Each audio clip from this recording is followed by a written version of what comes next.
Hello and welcome to my YouTube channel again. So almost एक महीना गुजर गया मुझे जर्नी आए हुए, और जो जो चीज़ें मैंने यहाँ पे एक्सपीरियंस की हैं, जिन जिन चीज़ों से मेरा पाला पड़ा है यहाँ पे, जो चीज़ें मुझे अच्छी लगी हैं, बुरी लगी हैं, जो चैलेंजेस मुझे फेस करना पड़े हैं, उन सब के बारे में मैं एक वीडियो बनाना चाह रहा हूँ। तो जो लोग जर्नी आ रहे हैं, आने वाले हैं या आने की प्लानिंग कर रहे हैं, ये वीडियो उनके लिए काफ़ी ज़्यादा हेल्पफुल साबित होगी। सो अगर आपने टिकट वगैरह करवा ली है तो या आपका वीज़ा लग गया, टिकट करवाने की प्लान कर रहे हैं, तो कुछ चीज़ों के लिए आप प्रिपेयर होके आए। पाकिस्तान से आने के बाद डेफिनेटली हम आपको पाकिस्तान की याद ज़रूर आएगी, अपने फ्रेंड्स की, अपनी फैमिली की।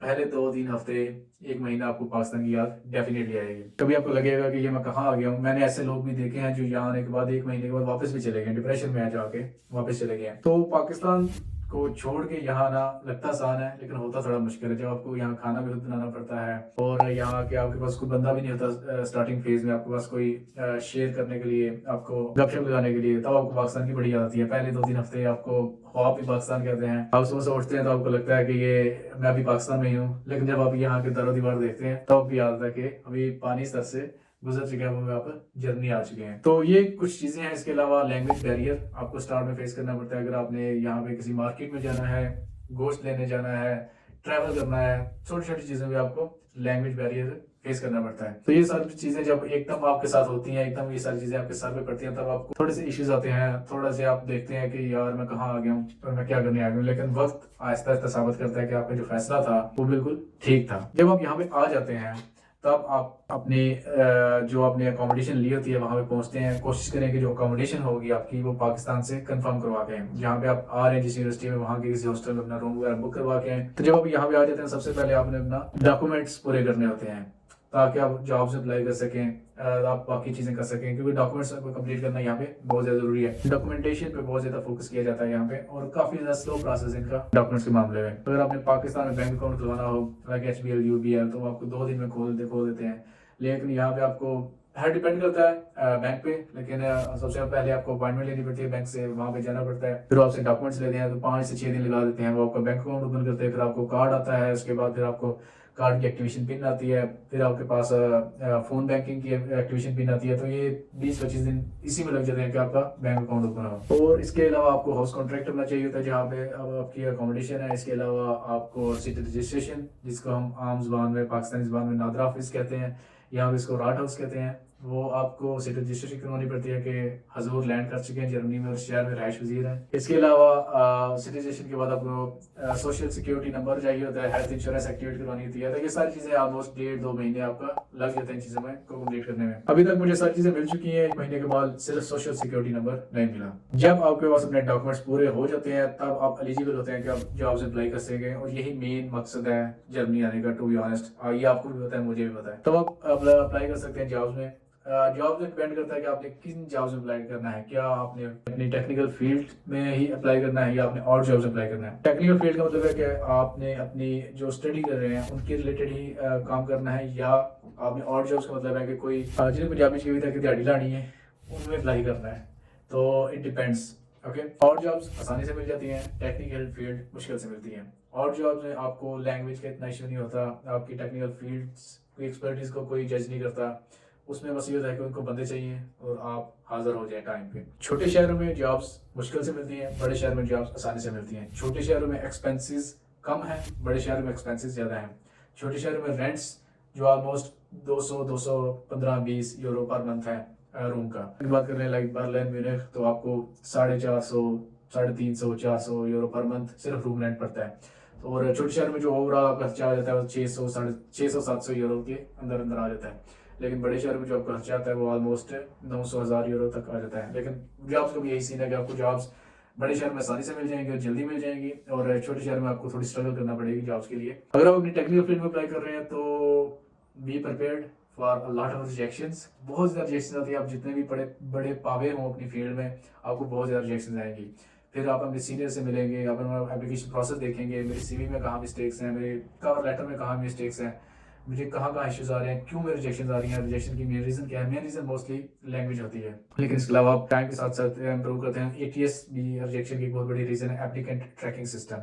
तो ये चीज़ें आहिस्ता आहिस्ता आप इन चीज़ों को सीखते हो और फिर आप बेहतर से बेहतर करते जाते हो। तो अगर आप अपनी टेक्निकल फील्ड में लाइक स्टूडेंट वर्क या इंटर्नशिप में अप्लाई करना चाह रहे हैं, तब आप बी प्रिपेयर्ड का आपको 3 से 4 महीने लग सकते हैं। लेकिन अगर आप और जॉब्स अप्लाई कर रहे हैं तो इसमें आपकी जॉब आसानी से हो जाएगी और काफ़ी अच्छा पेइंग रेट है, आवरली रेट काफ़ी अच्छा है। 13 to 14 यूरोज पर आवर आपको यहाँ पे दिया जाता है, इवन इन और जॉब्स एज वेल। सो आपके डॉक्यूमेंट्स पूरे हो गए, जॉब्स का आपको समझ आ गया। इसके अलावा लैंग्वेज बैरियर का मैंने आपको बता दिया। In simple words, language is the key of success in Germany. अगर आपको लैंग्वेज आती है तब आप समझिए आपको सब कुछ आता है। अगर आपके पास 10% स्किल्स है, 90% आपके पास लैंग्वेज है, तो आपके अपनी फील्ड में जॉब हो जाएगी। इतना बड़ा एडवांटेज है लैंग्वेज का। सो जो लोग मेरी बात सुन रहे हैं पाकिस्तान से, उनको मैं यही कहूंगा कि आप अपनी लैंग्वेज पे फोकस करें, थोड़ा बहुत लैंग्वेज करके आए, फिर यहाँ आएंगे, थोड़ी बहुत प्रैक्टिस यहाँ होगी तो आपको ज़्यादा अच्छी हो जाएगी। मैंने सीख के आया तो मुझे रिग्रेट है इस चीज़ का, मुझे सीख के आनी चाहिए थी लैंग्वेज है। इसके बाद अगर आप समर में आ रहे हैं तब आपके यहाँ फ्रेंड्स हैं तो आपको स्विमिंग पूल में लेके जाएंगे, आप काफ़ी इंजॉय करेंगे। लेकिन अगर आप विंटर में आ रहे हैं तो आपके लिए थोड़ा मुश्किल होगा, क्योंकि विंटर में सीन ये होता है कि स्नो फॉलिंग होती है, मोस्टली लोग रिस्ट्रिक्टेड हो जाते हैं अपने अपने रूम्स में, बाहर घूमना फिरना कम हो जाता है, तो कुछ लोग डिप्रेशन में चले जाते हैं। कोशिश करें जब आप यहाँ आए तो अपनी जो एरिया है जहाँ पे आप आ रहे हैं या यूनिवर्सिटी है, वहाँ के कुछ फ्रेंड्स बना के हैं पाकिस्तान से। लेकिन जो लोग यहाँ पे हैं वो आपकी ज्यादा हेल्प कर सकते हैं एज कम्पेयर न्यू बी, बिकॉज जो आपने चीजें यहाँ पे नहीं करनी होती हैं, जो पहली दफा करनी थी वो ऑलरेडी कर चुके होते हैं।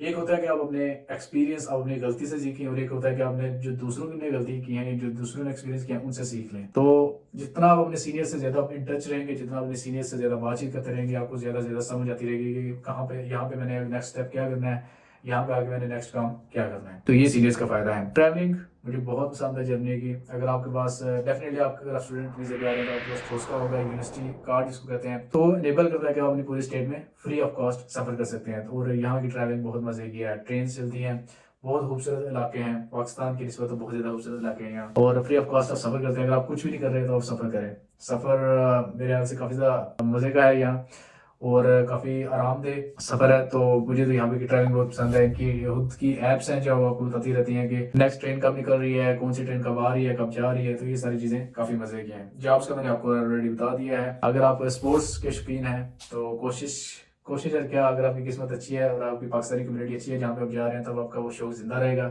अदरवाइज उसको भी आप पाकिस्तान में दफन करके हैं। मैं टेक्निकल यूनिवर्सिटी उन्नाव में हूँ और यहाँ पे पाकिस्तानी कम्युनिटी काफ़ी अच्छी है। तो अभी तक मैं क्रिकेट में काफ़ी इन टच हूँ, अभी तक मैं प्रैक्टिस कर रहा हूँ, और बांग्लादेशी और इंडियन लोग भी हैं तो वो उनके साथ मैच वगैरह होता रहता है। तो ये सीन काफ़ी अच्छा है अभी तक। एक्सपेंसेस का मैंने ऑलरेडी बता दिया। स्टडीज़ का सीन ये होता है कि आपके ना कोर्सेज होते हैं डिग्री के, लाइक 10-12 कोर्सेज होते हैं, वो आपने खत्म करने होते हैं। चाहे आप पहले 2 सेमेस्टर में खत्म कर दें, चाहे आप पहले 2 सेमेस्टर में कुछ ना करें, आप आखिरी 2 सेमेस्टर में खत्म करते हैं, चाहे आप 6 सेमेस्टर में डिग्री खत्म करते हैं। तो लोग यहाँ क्या करते हैं कि वो थोड़े थोड़े कोर्सेज उठाते रहते हैं, साथ इंटर्नशिप, स्टूडेंट वर्क जॉब या फुल टाइम जॉब अप्लाई करते रहते हैं। जब उनकी वो जॉब हो जाती है, मुस्तकिल थोड़ा सिक्योर हो जाता है, तब वो डिग्री पार्ट टाइम पर रख देते हैं कि आहिस्ता आहिस्ता कोर्सेज उठाते रहे और साथ साथ जॉब्स करते रहे, और इसके बाद फिर वो आहिस्ता आहिस्ता डिग्री कंप्लीट कर देते हैं। तो स्टडीज का भी यहाँ काफी ज्यादा चिल सीन है। सो मेरे ख्याल से जर्मनी आने का ये इस टाइम बेस्ट टाइम है, क्योंकि पाकिस्तान के हालात आपको पता ही है, उनसे ना आप खुश है ना मैं खुश हूँ। कोई भी अपना मुल्क छोड़ के आना नहीं चाहता, टू बी ऑनेस्ट। कोई भी अपनी फैमिली छोड़ के नहीं आना चाहता। ये सब मजबूरियां हैं जो एक इंसान को परदेश बनाती हैं, दूसरे मुल्क में लेके जाती हैं। शुरू में लगता है कि ये मेरी गलती है, ये मैंने क्या कदम उठा लिया कि मैं यहाँ आ गया, लेकिन आहिस्ता आहिस्ता वक्त साबित करता है कि आपने एक सही कदम उठाया, आपने एक सही रास्ते पे आप चले हैं। अपनी फैमिली का मुस्तकबिल, अपना मुस्तकबिल सबको अजीज होता है। सो इस टाइम थोड़े से उद्गर्ज बन जाए, अपना सोचें, इस टाइम अपनी फैमिली का सोचें और उसके लिए एक बेहतर फैसला करें। एम्बेसी में अपॉइंटमेंट्स काफी ज्यादा आ रही हैं इस टाइम। जर्मन एम्बेसी में सबसे पहले मतलब सबसे ज्यादा इशू ये था कि जर्मन एम्बेसी बहुत स्लो थी, अपॉइंटमेंट्स नहीं देती थी, लेकिन अब काफी ज्यादा अपॉइंटमेंट्स आ रही हैं। सो डॉक्यूमेंट्स अपने पूरे करें, अप्लाई करें, जर्मन किसी यूनिवर्सिटी में एडमिशन लें, उसके बाद फिर वीजे के लिए रेडी रहें। अगर आपके एक जर्मन यूनिवर्सिटी में एडमिशन हो जाता है, समझिए आपका एक पैर जर्मनी में पड़ गया, उसके बाद फिर आपने वीजा इंटरव्यू देना है, और वीजा इंटरव्यू बहुत आसान होता है, कोई उसमें कुछ भी मुश्किल नहीं होती। आपने बस डॉक्यूमेंट्स लेके आने होते हैं, उनके 4 सवालों की जवाब देने होते हैं। बाकी 99-98% सक्सेस रेट है वीजा का। कोई बहुत ही बड़ा ब्लंडर, कोई बहुत ही बढ़िया तमाशा कर रहे हैं वहाँ पे, तभी आपका रिजेक्ट हो सकते हैं। कोई फेक डॉक्यूमेंट दे आए हैं, कोई बहुत ही बड़ा ब्लंडर कर रहे हैं, तभी आप रिजेक्ट हो सकते हैं। नॉर्मली सीन में एजुकेशन आपका बेसिक राइट है, आपका बुनियादी हक है, इससे आपको कोई महरूम नहीं कर सकता, ठीक है। तो इससे बारे में आप चिल रहे हैं। सबसे मेन इंपॉर्टेंट चीज है कि आप एडमिशन आपके पास हो जाए। As compare to UK, Australia and other countries, Germany is the best option.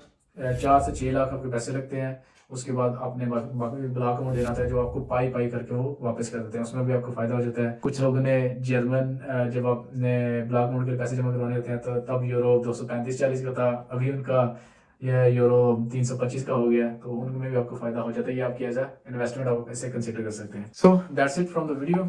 Like share subscribe करना है तो करें, नहीं करना तो ना करें, मुझे इससे कोई फर्क नहीं पड़ता। बट अगर आपको कोई क्वेश्चन है या कोई चाहते हैं कि किसी और बारे में मैं बात करूं, तो डेफिनेटली आप कमेंट्स में लिख सकते हैं, उस बारे में मुझसे पूछ सकते हैं। Thank you so much. So I will see you in the next video.